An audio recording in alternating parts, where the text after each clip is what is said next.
بسم اللہ والصلاة والسلام علی رسول اللہ وعلی آلہ واصحابہ اجمعین الی یوم الدین۔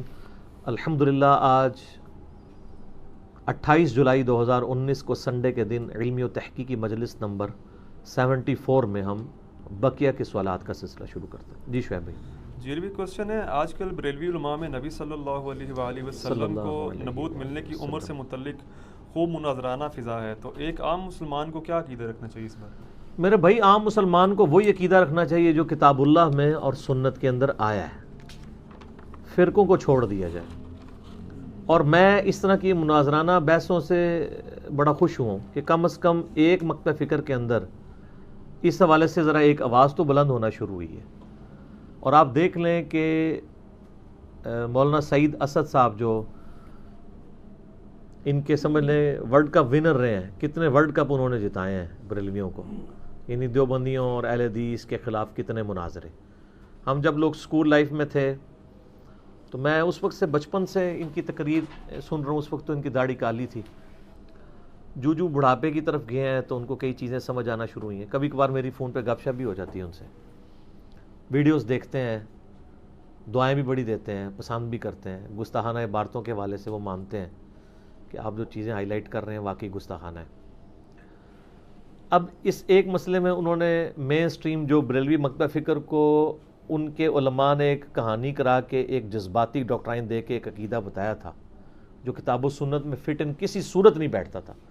ایون قرآن حکیم کا ترجمہ امام احمد رضا بریلوی صاحب کا آپ خود پڑھ کے دیکھ لیں تو اعلیٰ حضرت کے ترجمے کے ساتھ بھی وہ چیزیں میچ نہیں کھاتی، لیکن چونکہ پبلک کو دے چکے تھے سب کانٹیننٹ میں، تو آپ کو پتہ ہے جذباتی ڈاکٹرائن بکتی ہے۔ اب اس ڈاکٹرائن کے تحت تو سعید اسد صاحب جو باتیں کر رہے ہیں نا، وہ تو سیدھی گستاخانہ باتیں ہیں اس ڈاکٹرائن پہ، کتاب و سنت کے حوالے سے بالکل فٹ ان بیٹھتی ہیں۔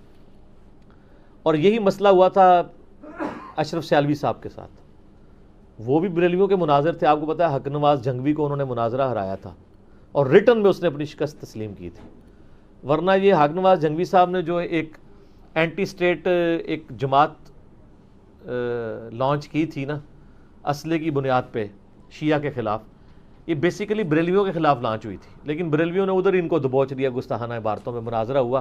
مناظرہ جنگ آپ کو ریٹن فارم میں بھی آلموسٹ میرے خیال ہے وہ 6 جلدوں میں کتاب چھپی ہوئی ہے، وہ آپ کو مل جائے گا۔ جب وہاں سے شکست ہوئی پھر یہ شیعہ کے پیچھے چل گئے، کیونکہ کوئی نہ کوئی تو انہوں نے ایک ایسا جس کو کہتے ہیں نا ٹھیا ڈھونڈنا تھا جس کی بنیاد پہ لوگوں سے چندے لیتے اور یہ معاملات آگے چلتے ہیں۔ یہ تو شکر ہے تبلیغی جماعت نے دیوبندیت کو تباہی سے بچا لیا، ادروائز تو یہ وائلنٹ جماعت بن چکی تھی ایز اے مکتب فکر۔ تو وہ اشرف سیالوی صاحب وہ ہیں جنہوں نے مناظرہ جھانگر آیا ہوا ہے، ان کا بھی یہی عقیدہ تھا جس کو پھر آگے لے کے چلے سعید اسد صاحب۔ لیکن دوسری طرف پوری کی پوری بریلوی مکتب فکر کا ایک خاص عقیدہ ہے، آلموسٹ وہی عقیدہ اہل تشیع کے ہاں بھی ہے، لیکن جب آپ علمی ڈسکشن کریں تو جواب کسی کے پاس نہیں۔ تو اب اس کی وجہ سے اب چونکہ نیٹ پہ باتیں آئی ہیں، وہ اب ایک دوسرے کو مناظرے کے چیلنج کر رہے ہیں اور ایک دوسرے کو وہ گمراہ گستاخ رسول وہی جو چیزیں ہیں، تو یہ تو بڑی خوشائند بات ہے کہ ایک مکتب فکر کے اندر بھی کسی کو ہوش آئی ہے، اور وہ کوئی عام بندہ نہیں۔ یہ تبدیلی آنی اس صورت تھی کہ جب یہ بندہ بیچ میں سے اٹھتا اور وہ کہتا کہ یار یہ عقیدہ تمہارا غلط ہے۔ اب دوسرے یہ کہہ رہے ہیں کہ اگر تمہاری یہ بات مان لیجیے تمہارے سارے بزرگ غلط ہو جاتے ہیں، کیا وہ بھی ٹھیک رہے ہیں؟ تو اس لیے کہہ رہے ہیں کہ کتابوں کا خدا اور ہے اور بابوں کا خدا اور ہے۔ کتابوں نے جو آپ کو دین ٹرانسفر کیا ہے وہ 24 کیرٹ سونا ہے، بابوں نے بیچ میں ملاوٹیں کی ہوئی ہیں۔ تو میں ان میں کوئی پارٹی نہیں بنتا، نہ میں کسی کی سپورٹ میں بات کروں گا۔ میں آپ کو کتاب و سنت کا ایک نٹ شیل میں عقیدہ بتا دیتا ہوں کہ مسلمانوں کا یہ عقیدہ ہونا چاہیے کہ اللہ کے محبوب صلی اللہ علیہ وآلہ وسلم اور باقی تمام انبیاء یہ پیدائشی طور پر پیغمبر ہوتے ہیں، نہ صرف پیدائشی طور پہ بلکہ اللہ کے علم میں ہمیشہ سے ہیں، جب سے اللہ نے تقدیر لکھی ہوئی ہے۔ نمبر 1 یہ چیز ہے۔ میں اس کے دلائل کتاب و سنت سے بعد میں آپ کو ذکر کر دوں گا، فی البدی میں گھنٹوں بول سکتا ہوں اس پہ، لیکن میں آپ کو ایک عام بندے کو یہ بات سمجھانا چاہ رہا ہوں۔ نمبر 2، انبیاء کرام علیہ السلام اپنی پیدائش سے لے کر بعثت تک اللہ تعالیٰ کی حفاظت میں ہوتے ہیں، ان سے کوئی گناہ سرزد نہیں ہوتا، اللہ کی خاص پروٹیکشن میں ہوتے ہیں۔ نمبر 3، وہ مبعوث اس وقت ہوتے ہیں جب اللہ تعالیٰ انہیں حکم دیتا ہے، چاہے تو وہ ماں کی گود میں حکم دیتے، جیسے سورہ مریم میں حضرت عیسیٰ ابن مریم ماں کی گود میں بول اٹھے تھے کہ میں اللہ کا پیغمبر ہوں، اللہ نے مجھے کتاب دی ہے اور مجھے اپنی ماں کے حق میں جو ہے وہ شفیق بنایا ہے، سلام ہو اس دن پر جس دن میں پیدا ہوا، جس دن میں مروں گا اور جس دن میں اٹھایا جاؤں گا۔ عیسیٰ علیہ السلام کی گفتگو آئی ہے، وہ شیر خوارگی کی عمر میں ہی انہوں کو اللہ نے مبعوث کر دیا، اور اکثر انبیاء جو ہیں وہ 40 سال کی عمر میں مبعوث ہوئے ہیں، انکلوڈنگ ہمارے محبوب صلی اللہ علیہ وآلہ وسلم۔ تو یہ 3 بنیادی باتیں ہیں۔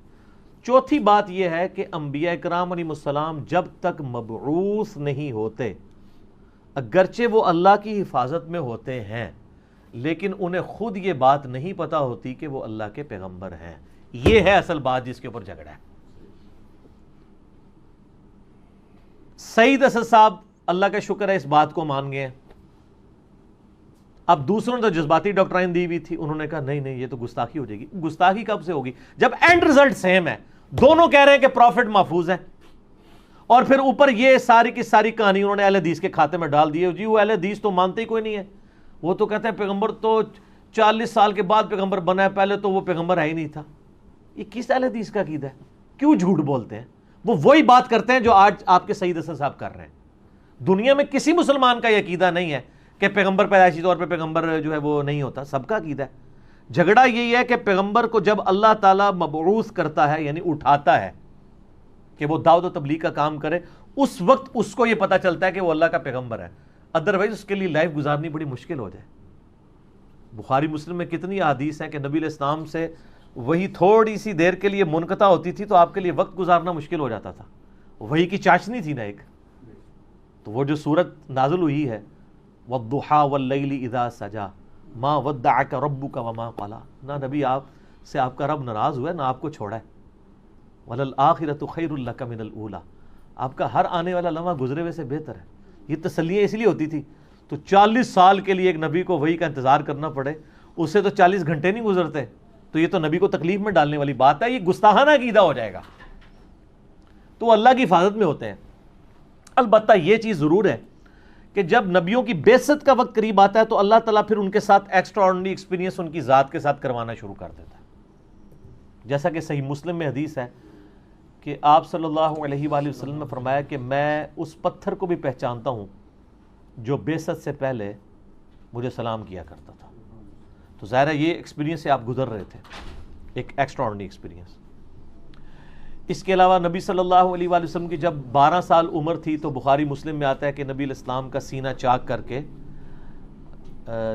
جنتی ایک سونے کا تشت لا کے اس میں زمزم ڈال کے آپ کا سینہ چاک کر کے جبرائیل علیہ السلام نے دل نکالا، اس میں سے جو خون کا لوتھڑا جو دنیا کا حصہ تھا وہ ریموو کیا، پھر دوبارہ ڈال دیا اور سلائی کی، اور سلائی کے نشان صحابہ کرام نے آپ کے اس سینے پہ دیکھے۔ تو یہ ایکسپیرینسز تو پروفٹس کے ساتھ جاری رہتے ہیں، ایکسٹرا آرڈنری ایکسپیرینسز ہو رہے ہوتے ہیں، لیکن اللہ تعالیٰ نے ان کو ڈورمنٹ پوزیشن پہ رکھا ہوتا ہے، ایکٹیو پوزیشن پہ نہیں ہوتے، ادروائز تو ان کے لیے بڑا مشکل ہو جائے دنیا میں وقت گزارنا۔ صحیح بخاری اور صحیح مسلم کی متفق علیہ حدیث ہے، عبداللہ ابن عباس رضی اللہ تعالیٰ عنہ کہتے ہیں کہ اللہ تعالیٰ نے نبی صلی اللہ علیہ وآلہ وسلم کو اس وقت مبعوث کیا جب کہ ان کی عمر مبارک 40 سال تھی۔ اس کے بعد آپ پہ وحی کا سلسلہ شروع ہوا، 13 سال تک آپ مکے میں رہے، یہ اس حدیث کے الفاظ ہیں۔ اس کے بعد اللہ کے حکم سے آپ مدینہ شریف ہجرت کر گئے، مدینہ شریف میں آپ نے 10 سال گزارے اور 63 سال کی عمر میں اللہ تعالیٰ نے آپ کو اپنے پاس بلا لیا۔ یہ پوری حدیث بخاری اور مسلم میں ہے، جس میں نٹ شیل میں پوری پروفٹ کی لائف آ گئی ہے۔ 13 سالہ مکی دور، 10 سالہ مدنی دور، 40 سال کی عمر میں بعثت، 63 سال کی عمر میں وفات۔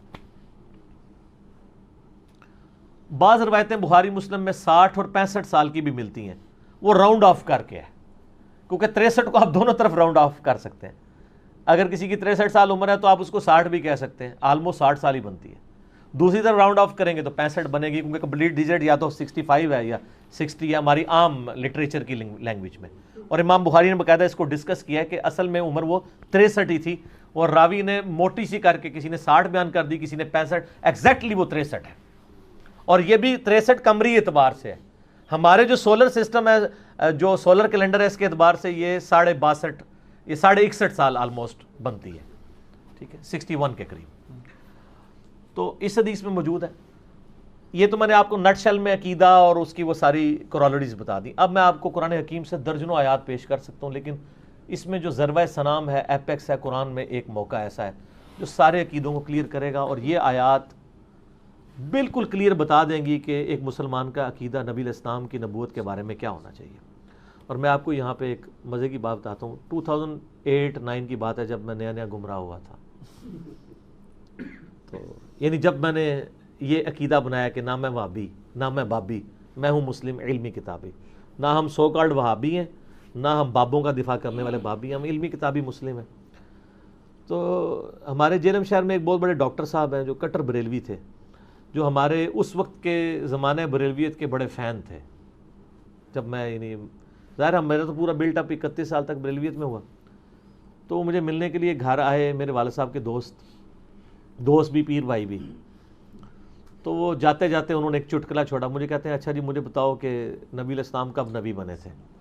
تو مجھے تو پتا تھا یہ کس اسٹیشن سے بول رہے ہیں اور اس کے بعد کیا رزلٹ نکالنا ہے. میں نے کہا جی ابھی اعلیٰ حضرت سے پوچھ کے بتاتے ہیں. ہائے ہائے ہائے ہائے، یہ جگرا کسی اہل حدیث کا تو نہیں ہوگا، کسی دیوبندی کا تو نہیں ہوگا، کسی شیعہ کا تو نہیں ہوگا کہ وہ اعلیٰ حضرت کا لفظ بھی بول سکے. میں نے کہا جی اعلیٰ حضرت سے پوچھ لیتے ہیں.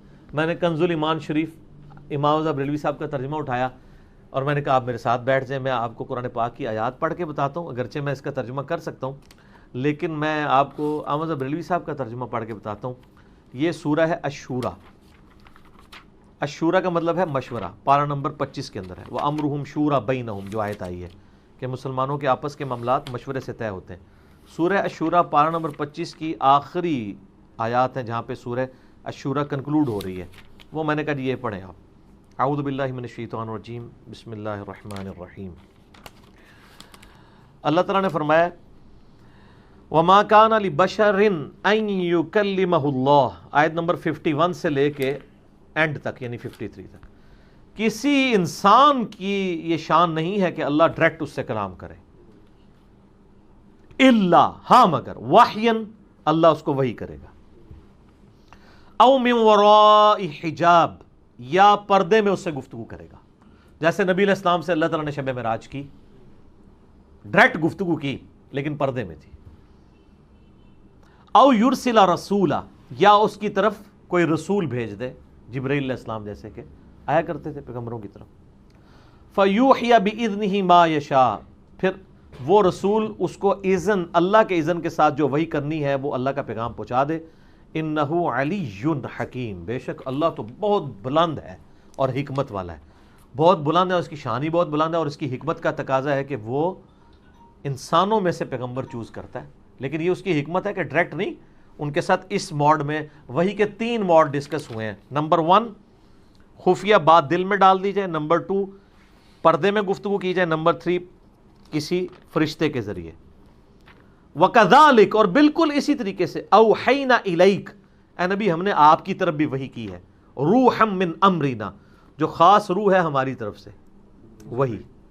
ما کنت تدری الکتاب ولا الایمان، اس قرآن کے نزول سے پہلے نہ تو آپ جانتے تھے کہ کتاب کیا ہوتی ہے اور نہ ایمان کو جانتے تھے. یعنی ایک بیسک ایمان تو ہوتا ہے، یعنی ایمان کی ڈیٹیلز کیا ہیں. تو اعلیٰ حضرت نے بھی ترجمہ یہ کیا ہے کہ نہ آپ کتاب کو جانتے تھے، نہ احکام شرع کی تفصیلات کو جانتے تھے. وَلَكِنْ جَعَلْنَاهُ نُورًا نَهْدِي بِهِ مَن نَّشَاءُ مِنْ عِبَادِنَا، لیکن ہم نے بنا دیا اس قرآن کو نور، جس کے ذریعے ہم ہدایت دیتے ہیں اپنے بندوں میں سے جسے چاہیں. وَإِنَّكَ لَتَهْدِي إِلَىٰ صِرَاطٍ مُسْتَقِيمٍ، اور بے شک اب تو آپ بھی سیدھے راستے کی طرف رہنمائی کرنے والے ہیں. یعنی اللہ تعالیٰ نے اپنے نبی کو چوز کر لیا ہے کہ اپنا پیغام ان تک پہنچائے.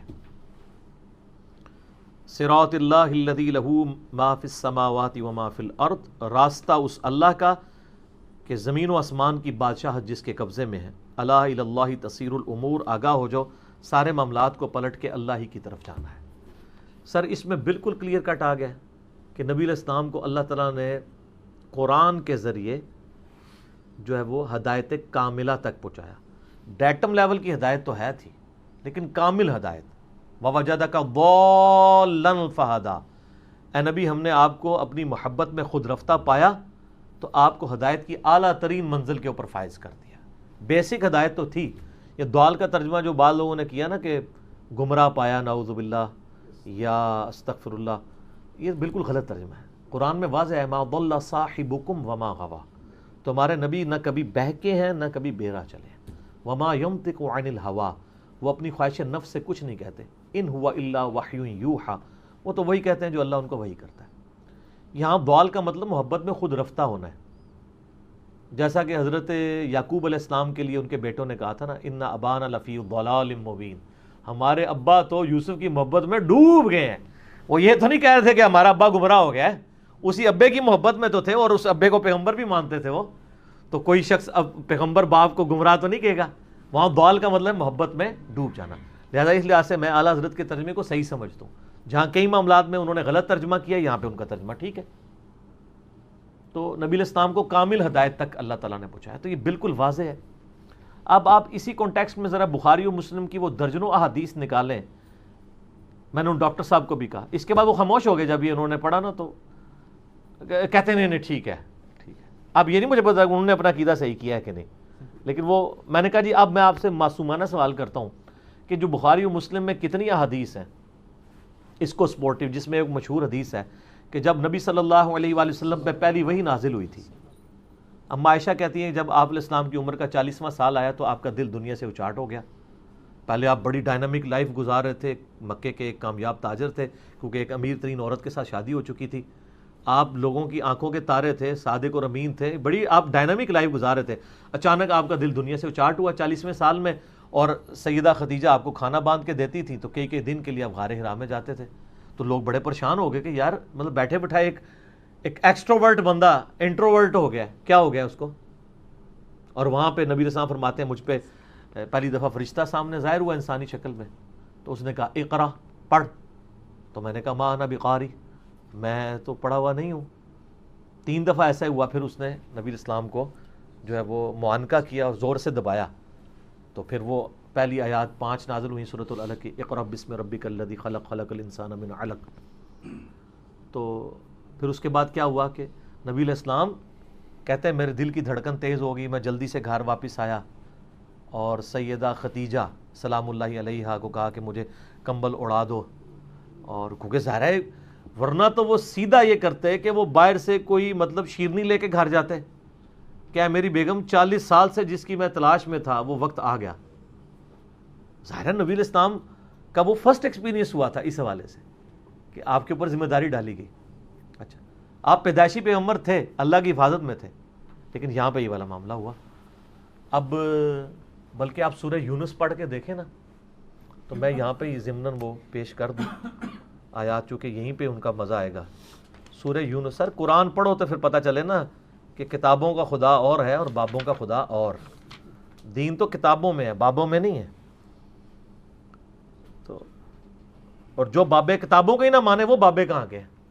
بابوں کی عزت کس طرح سے تھی کہ یہ دین پہ چلنے والے ہیں، کتابوں پہ چلنے والے ہیں، کتابوں کے باغی ہوں تو پھر عزت کس کام کی ان کی؟ ٹھیک ہے، ہم ان بابوں کو مانتے ہیں جو کتابوں کو مانتے ہیں، یہ ہیں ہمارے بابے، امام بخاری، امام مسلم، ساڑھے بھی بابے ہیں۔ اور سر دیکھ لیں میرے بابے وہ ہیں کہ میں کسی کے بابے کو برا کہوں اس کے جواب میں میرے بابے کو برا نہیں کہہ سکتا، دیکھا کہتا نہیں وہ ان کو نہیں کہنا۔ ایسے تگڑے بابے ہونے چاہیے جن کو ہاتھ نہ پا سکے، تو بابے ذرا پکے پکڑو۔ تو آڑے بابے تھے، ایک بریلویوں کے بابے دیوبندیوں کے نزدیک جو ہیں وہ مشرک ہیں، دیوبندیوں کے بابے بریلویوں کے نزدیک گستاخ رسول ہیں۔ اہل حدیث ان کو نہیں مانتے، یہ اہل حدیث کو نہیں مانتے، شیعہ ان سب کو گمراہ کہتے ہیں، یہ شیعہ کو گمراہ کہتے ہیں۔ تو میرے بابے دیکھ لیں پھر اللہ کے فضل سے۔ میرا یوٹیوب پہ کلپ بھی ہے بابوں اور کتابوں میں فرق، اور ایک یہ ہے کہ اماموں اور بزرگوں میں فرق، ہم اماموں والے بزرگوں کو مانتے ہیں۔ یہ جناب سورہ یونس کی آیت نمبر ہے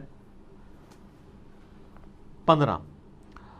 وَإِذَا تُتْلَى عَلَيْهِمْ آيَاتُنَا، جب ہماری آیات ان کے اوپر تلاوت کی جاتی ہیں، بینات، کھلی روشن، قَالَ الَّذِينَ لَا يَرْجُونَ لِقَاءَنَا، تو وہ لوگ جن کو کوئی امید نہیں ہے کہ انہوں نے اللہ کے پاس یعنی ملاقات کرنی ہے آ کے، یعنی کافر، وہ کہتے ہیں اِئْتِ بِقُرْآنٍ غَيْرِ هَذَا، اے نبی کوئی اور قرآن لے کے آؤ، یہ قرآن بڑا سخت ہے، کوئی میٹھی میٹھی باتوں والا قرآن لے کے آؤ، او بدلہ، یا اسے تبدیل کر دو، قل ما یکون لی ان ابدلہ من تلقاء نفسی، اے نبی تم فرما دو مجھے تو کوئی اختیار نہیں کہ میں اپنی مرضی سے اس کتاب کے اندر کوئی تبدیلی کر دوں؟ ان اتبع الا ما یوحى الی، میں تو خود اس وحی کی پیروی کا پابند ہوں جو اللہ نے میری طرف کی ہے، میں تو نہیں بدل سکتا۔ انی اخاف ان عصیت ربی عذاب یوم عظیم، بے شک میں خود اس بات سے ڈرتا ہوں کہ اگر میں نے بھی اپنے رب کی نافرمانی کی تو بڑے دن کا عذاب مجھے بھی آ پکڑے گا۔ اور سر یہ آیت قرآن میں 3 دفعہ ریپیٹ ہوئی ہے، سورہ یونس میں، سورہ الزمر کے اندر، سورۃ الانعام کے اندر، کہ نبی تم فرما دو مجھے تو خود ڈر ہے کہ اگر میں نے اپنے رب کی نافرمانی کی، حالانکہ یہ بفرض محال ہے، امپاسبل ہے، یہ آپ کو سنایا جا رہا ہے کہ آپ کے جو بزرگ آگے کہے نا ہم اس وقت تک جنت میں نہیں جائیں گے جب تک سارے مریدوں کو نہ لے جائیں، کتے نہ لے جائیں، ٹھیک ہے؟ تو وہاں آپ یہ آیت یاد کر لینا کہ نبی علیہ السلام کے بارے میں اللہ تعالیٰ نے یہ آپ لوگوں کو سنانے کے لیے کیا۔ قُلْ لَوْ شَاءَ اللَّهُ مَا تَلَوْتُهُ عَلَيْكُمْ، اے نبی تم فرما دو اگر اللہ ہی نہ چاہتا تو میں کبھی تمہارے اوپر یہ تلاوت ہی نہ کرتا، میں تو خود پابند ہوں۔ وَلَا أَدْرَاكُمْ بِهِ، اور نہ اللہ تعالیٰ تمہیں ادراک دیتا ہے اس کتاب کی طرف۔ فَقَدْ لَبِثْتُ فِيكُمْ عُمْرًا مِّن قَبْلِ، دیکھو میں نے عمر کا ایک اچھا خاصا حصہ تم میں گزارا ہے اس سے پہلے۔ افلا تعقلون، کیا تمہیں عقل نہیں ہے؟ یعنی میری زندگی اس بات کا نمونہ ہے، میں نے کبھی جھوٹ نہیں بولا، میں صادق اور امین ہوں، میں نے آج تک کبھی یہ کلیم نہیں کیا کہ میں اللہ کا پروفٹ ہوں۔ اچانک مجھے کیا ہوا ہے کہ میں غار حرا میں گیا ہوں اور میں ایسی باتیں کرنا شروع ہو گیا ہوں کہ تم سب لوگ میرے مخالف ہو گئے ہو؟ کوئی وجہ ہوئی ہے نا، میرے ساتھ کوئی ایسا ایکسپیرینس ہوا ہے نا؟ تو نبی علیہ السلام کی اعلان نبوت سے پہلے کی 40 سال کی زندگی کو اللہ نے دلیل کے طور پہ پیش کیا ہے کہ جو شخص 40 سال تک جس کا کریکٹر میں نے تم سے منوایا ہے نا، اس کا کریکٹر اس بات کے اوپر ثبوت ہے کہ وہ جھوٹ نہیں بولتا۔ یہ اچانک اگر وہ یہ کلیم کر رہا ہے نا تو اس کے پیچھے کوئی ریزن ہے۔ سر اس پہ تو مجھے کراس ریفرنس کے طور پہ اتنی آیات میرے دماغ میں چل رہی ہیں کہ وہ نہ ختم ہو، اتنی آیات ہیں۔ ایک اور میں آپ کو حصول برکت کے لیے بیان کر دیتا ہوں۔ اللہ تعالیٰ فرماتا ہے کہ سورہ العنکبوت کی آیت نمبر 48 ہے، وَمَا كُنْتَ تَتْلُو مِن قَبْلِهِ مِن کتاب، اے نبی اس قرآن کے نزول سے پہلے آپ کتاب بھی نہیں پڑھ سکتے تھے، امی تھے آپ۔ یعنی امی کا مطلب جاہل نہیں، نعوذ باللہ، آپ کسی انسان سے نہیں پڑھے ہوئے تھے، اور یہ آپ کی خصوصیت تھی۔ ہمارا نہ پڑھا ہونا ہمارے لیے نٹوریس ہے، ڈاکٹر اقبال کا شاعر ہونا ان کی خصوصیت ہے، لیکن نبی کا شاعر ہونا وَمَا عَلَّمْنَاهُ الشِّعْرَ وَمَا يَنبَغِي لَهُ، یہ نبی شاعر نہیں ہے اور نہ ہی ان کی شان ہے، ہم نے ان کو شعر کہنا نہیں سکھایا۔ کیوں؟ کیونکہ وہ کتاب اللہ پڑھیں گے تو لوگ کہیں گے اچھا یہ پہلے بھی شاعری کرتا تھا، اب تھوڑی ریفائن ہو گئی ہے۔ Point to be noted. تو یہاں پہ آ رہا ہے کہ اے نبی صلی اللہ علیہ وآلہ وسلم آپ اس قرآن کے نزول سے پہلے کوئی کتاب نہیں پڑھ سکتے تھے، وَلَا تَخُطُّهُ بِيَمِينِكَ، نہ اپنے دائیں ہاتھ سے لکھ سکتے تھے۔ اِذًا لَارْتَابَ الْمُبْطِلُونَ، اگر ایسا ہوتا تو کافروں کو یہ بات شک میں ڈال دیتی کہ قرآن آپ نے خود لکھ لیا۔ نبی علیہ السلام کا پڑھا لکھا نہ ہونا آپ کی نبوت کے حق میں دلیل ہے کہ ایک شخص کبھی کسی شاعر کا شاگرد نہیں ہوا، کسی فلاسفر کی شاگردگی نہیں کی، نہ وہ کتاب کو پڑھ سکتا ہے کہ اس کتاب کی کوئی عربی ورژن تیار کر لے، نہ وہ لکھنا جانتا ہے کہ کہیں سے نوٹ چوری کر کے لکھ لے، نعوذ باللہ، اور اچانک وہ ایسی بات کر رہا ہے کہ عرب کے شعراء نے بھی اپنے کلام پھاڑ دیے اس کلام کو سن کے۔ جو مخالفین ہیں وہ بھی کہنے پہ مجبور ہیں، وَقَالَ الَّذِينَ كَفَرُوا لَا تَسْمَعُوا لِهَذَا الْقُرْآنِ وَالْغَوْا فِيهِ لَعَلَّكُمْ تَغْلِبُونَ، کافر کہتے ہیں جب قرآن پڑھا جا رہا ہو نا تو مت سنا کرو، شور مچا دیا کرو، تبھی تم غالب آؤ گے، کیونکہ جو قرآن پڑھتا ہے یعنی انڈیا پاکستان میں وہ گمراہ ہو جاتا ہے، ڈائریکٹ پڑھتا ہے جو، تو اس زمانے میں بھی ہو جاتے تھے لوگ، ان کے والے گمراہ اور اللہ والے ہدایت یافتہ، ٹھیک ہے؟ تو کافر بھی یہ کہتے تھے۔ اب وہ اس بخاری مسلم کی حدیث کی طرف آ جائیں، سیدہ خدیجہ سے نبی علیہ السلام نے کہا مجھے کمبل اڑا دو، تو سیدہ خدیجہ نے اس وقت کیا تسلی دی کہ آپ کو آپ کا رب بے یار و مددگار نہیں چھوڑے گا، آپ غریبوں کا بوجھ اٹھاتے ہیں، آپ مہمان نوازی کرتے ہیں، آپ کمزوروں کے ساتھی بنتے ہیں۔ کتنی تعریفیں اس زمانے میں، اس معاشرے کے اندر اتنے اعلیٰ درجے کے اخلاق والا انسان معجزانہ طور پہ پیدا ہو سکتا تھا۔ محمد رسول اللہ صلی اللہ علیہ وآلہ وسلم اس معاشرے کی آؤٹ پٹ نہیں تھے۔ اگر رسول اللہ صلی اللہ علیہ وآلہ وسلم اس زمانے میں یونان میں پیدا ہوئے ہوتے تو شاید سسٹم کی آؤٹ پٹ ہوتے۔ یہاں تو کوئی کہہ بھی نہیں سکتا کہ امیین میں سے لقد من اللہ علی المؤمنین اذ بعث فیہم رسولا، مومنین پر احسان کیا کہ اللہ تعالیٰ نے ان میں رسول اٹھائے، امیین میں سے رسول اٹھائے۔ تو اس کے بعد سیدہ خدیجہ، بخاری مسلم میں آتا ہے، نبی علیہ السلام کو اپنے کزن ورقہ ابن نوفل کے پاس لے گئیں، جو ایک عیسائی تھے لیکن موحد تھے، نابینا ہو چکے تھے. انہوں نے کہا بھتیجے جو کچھ تمہارے ساتھ ایکسپیرینس ہوا ہے مجھے لگتا ہے یہ وہی ہے جو اللہ نے موسیٰ علیہ السلام کی طرف بھیجی تھی. حضرت عیسیٰ کا ذکر انہوں نے اس لیے نہیں کیا کہ حضرت عیسیٰ تو دین شریعت موسوی کے مجدد ہیں، شریعت تو وہی تھی نا، پیغمبر بھی ہیں مجدد بھی ہیں، کیونکہ وہ 10 کمانڈمنٹس کی اسٹیبلشمنٹ کے لیے آئے تھے. تو اس کے بعد جو کچھ کہا نا ورقہ ابن نوفل نے، انہوں نے کہا بھتیجے ان قریب تیری قوم تجھے یہاں سے نکال دے گی. تو نبی علیہ السلام فوراً ٹھٹک گیا. آپ نے کہا کہ یہ مجھے نکال دیں گے، یہ تو مجھے بڑی محبت کرتے ہیں. ان کا آپ سے پہلے جس نے بھی دعوت توحید بلند کی ہے اس کے ساتھ اس کی قوم نے یہی کیا ہے، اور اگر میں اس وقت زندہ رہا تو میں آپ کی مدد کروں گا. اور حدیث کے الفاظ ہیں کہ کچھ ہی دنوں کے بعد وہ فوت ہو گئے رضی اللہ تعالیٰ عنہ وعلیہ السلام. یعنی وہ فطرت کے اوپر تھے، موحد تھے، ایک اللہ کے ماننے والے تھے. تو آپ دیکھ لیں کہ اگر نبی علیہ السلام سے بات نہیں ان کی قوم نے سنی، اور وہ قوم جو کہتی تھی کہ اس جیسا تو بندہ ہی کوئی نہیں ہے، تو سر میرے آپ سے اس قوم نے کون سی ایسی بات سن لینی ہے جو ان کے مفادات کے خلاف ہو. ہمارے پاس تو وہ ہماری بیک پہ تو خدا بھی اس طریقے سے نہیں ہے جس طرح نبی کی بیک پہ کھڑا ہوتا ہے. اللہ کے فضل سے ہمارے پیچھے بھی ہے، اللہ کے فضل سے اسی تو کام پھیل رہا ہے، اللہ کا شکر ہے. دنیا میں کوئی جگہ نہیں بچی ہے جہاں پہ دعوت حق نہ پہنچی ہو. یوٹیوب حافظہ اللہ کی برکت سے اور گوگل دامت برکاتہم عالیہ کی برکت سے. کہتے ہیں جی پہلے لوگ تو پہلے لوگ اس طرح کے نہیں تھے. سر پہلے تھے لیکن پہلے یوٹیوب نہیں تھی، تو وہ فتنہ کبھی بھی عالمی نہیں بنتا تھا. فتنہ عربی والا جو آپ کے لیے آزمائش بنا ہے، یہ فتنہ عالمی بنا اس لیے کہ اللہ نے ریسورسز کھولے ہیں. کیوں؟ تاکہ اللہ تعالیٰ پوری دنیا کے اندر اسلام کا غلبہ کروائے. هو الذی ارسل رسولہ بالہدی ودین الحق لیظہرہ علی الدین کلہ. یہ وعدہ تو پورا ہونا ہے نا، قرب قیامت سے پہلے پوری دنیا میں اسلام کا غلبہ ہونا ہے. مسند احمد میں حدیث ہے قیامت اس وقت تک قائم نہیں ہوگی جب تک کہ دنیا کے ہر گھر میں میرا پیغام نہ پہنچے. ہر گھر میں. اس ٹائم صحابہ سوچتے ہوں گے کیسے پہنچے گا. آج وہ کہیں گے سر بڑا آسان ہے، آپ کے مخالفین کے گھر میں بھی پہنچ گیا ہوا ہے. وہ لوگ جو آپ کی بات بھی نہیں سنتے، کئی لوگ ہیں کٹر ہیں خلاف، ان کے بچے سنتے ہیں، علیحدہ میں ملتے ہیں، کہتے ہیں بس ابا جی سے لڑ نہیں سکتے، ہم آپ کے ساتھ ہیں. تو یہ تو کبھی نہیں ہونا تھا. آپ کے ابے تو اپنے بچوں کو دوسری مسجد میں نہیں جانے دیتے، لیکن مسجد میں جانے کی ضرورت نہیں، ہم خود ہی آپ کے ڈرائنگ روم میں پہنچ جائیں گے، آپ کی جیب میں موبائل کے اندر داخل ہو جائیں گے. سر بزرگ تو پھر ہمیں مانے نا. آپ دیکھیں نا اتنی بڑی بزرگی کسی نے ویل کی ہے کہ مخالفین کے گھر میں ان کی اجازت کے بغیر ان کے موبائلوں میں پہنچ جائے اور جا کے ان کو وہ انورٹڈ کاما والا گمراہ کر دے. تو سر یہ برکت ہے. اب ادھر واپس آ جائے تو یہ حدیث واضح ثبوت تھی.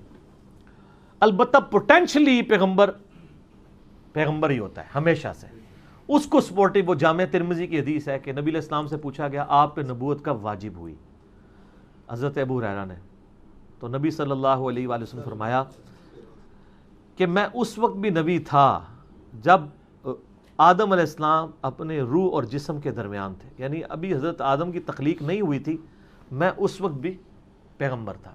اس حدیث کے تحت بعض لوگ کہتے ہیں کہ نبی صلی اللہ علیہ وآلہ وسلم تمام لوگوں سے پہلے پیدا ہوئے، حالانکہ یہاں پہ جو الفاظ ہیں میں اس وقت بھی نبی تھا، اللہ کے علم میں تھا. اور یہ جو میں علم والی بریکٹ لگا رہا ہوں یہ دوسری حدیث کے تحت، وہ حدیث ترمذی میں موجود ہے. ترمذی والی سند تو کمزور ہے، لیکن باقی کتابوں میں شرح السنہ کے اندر، المستدرک للحاکم کے اندر، دلائل النبوہ امام بیہقی کی کتاب میں، اور مسند امام احمد میں موجود ہے کہ نبی صلی اللہ علیہ وآلہ وسلم نے فرمایا میں اللہ کے ہاں اس وقت بھی خاتم النبیین لکھا ہوا تھا، مکتوباً عند اللہ، اللہ کے ہاں لکھا ہوا تھا تقدیر میں، خاتم النبیین، جب ابھی آدم علیہ السلام روح اور جسم کے درمیان تھے. آدم پیدا بھی نہیں ہوئے تھے، اللہ کی تقدیر میں اس وقت بھی خاتم النبیین تھا. سر وہ صرف نبی صلی اللہ علیہ وآلہ وسلم خاتم النبیین نہیں تھے، اس وقت تو اللہ کے علم میں اور اللہ کی تقدیر کے اندر ابو جہل بھی ابو جہل لکھا ہوا تھا، فرعون بھی فرعون لکھا ہوا تھا.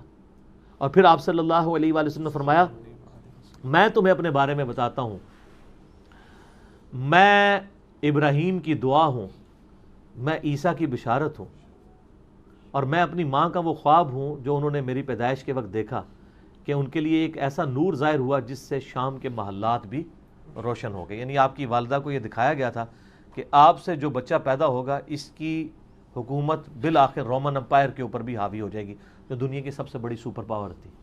اور پھر اللہ نے دیکھا ہے. تو نبی صلی اللہ علیہ وآلہ وسلم پوٹینشلی پروفٹ تھے. میں دوبارہ ان باتوں کو رپیٹ کرتا ہوں جہاں سے سٹارٹ لیا تھا. نبی پیدائش نبی ہوتا ہے اور ہمیشہ سے وہ اللہ کے علم نبی ہے. نمبر 2، وہ پیدائش سے لے کر اعلان نبوت تک اللہ تعالیٰ کی اسپیشل پروٹیکشن میں ہوتا ہے، اس سے کوئی گناہ سرزد نہیں ہوتا. نمبر 3، وہ اس وقت اپنا اظہار کرتا ہے جب اللہ تعالیٰ اسے مبعوث کرتا ہے. اور نمبر 4، اس کے مبعوث ہونے سے پہلے اسے خود یہ علم نہیں ہوتا کہ میں پیغمبر ہوں، لیکن وہ ایکسٹرا آرڈنری حفاظت میں ہوتا ہے. ورنہ اگر یہ مان لیں کہ اسے خود علم ہے تو اس کے لیے تو زندگی گزارنی مشکل ہو جائے گی، جس طرح کہ میں نے آپ کو کئی ایک دلائل رکھے. اور یہی مسلمانوں کا عقیدہ ہے جو قرآن حکیم سے، بخاری مسلم سے ہمیں سپورٹو ملتا ہے، جس کے دلائل میں نے آپ کے سامنے رکھ دیے.